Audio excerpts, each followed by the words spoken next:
কাথি পৌরসভার নতুন চেয়ারম্যান হলেন মন্ত্রী অখিল গিরির পুত্র সুপ্রকাশ গিরি। যদিও সেই নির্বাচন নিয়ে নানা প্রশ্ন তুলছে পদ্ম শিবির। উল্লেখ্য, শিশির অধিকারীকে গুরু বলে সম্বোধন করে পুরপ্রধানের পদ খোয়াতে হয়েছিল সুবল মান্নাকে। আর এবার কাথি পুরসভার চেয়ারম্যান পদে বসলেন সুপ্রকাশ গিরি। আমি একজন রাজনৈতিক কর্মী। মমতা বন্দ্যোপাধ্যায়ের আদর্শ মেনে আমরা রাজনীতি করি। আজকে কাথি পৌরসভায় আমাদের নেত্রী, বাংলার মুখ্যমন্ত্রী, এই বাংলার নবরূপকার, তার নির্দেশে এবং আমাদের নেতা সেনাপতি অভিষেক বন্দ্যোপাধ্যায়ের নির্দেশে আমাকে যিনি এত বড় গুরু দায়িত্ব দিয়েছেন।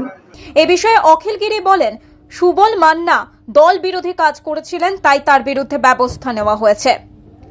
প্রণাম করার জন্য তাকে দল থেকে তার পদ থেকে সরে যেতে বলা হয়।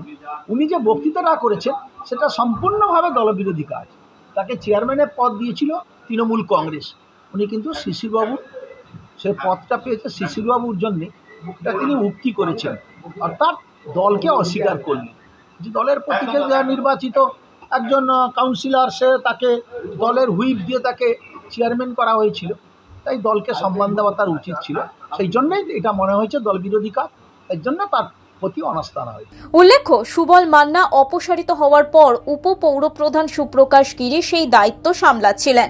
জানা যায়, স্থায়ী পৌরপ্রধান না থাকায় যাবতীয় কাজে সমস্যা হচ্ছিল, তাই রাজ্যের নির্দেশে বিশেষ বৈঠকে সুপ্রকাশ গিরিকে কাথি পৌরসভার নতুন চেয়ারম্যান হিসেবে ঘোষণা করা হলো।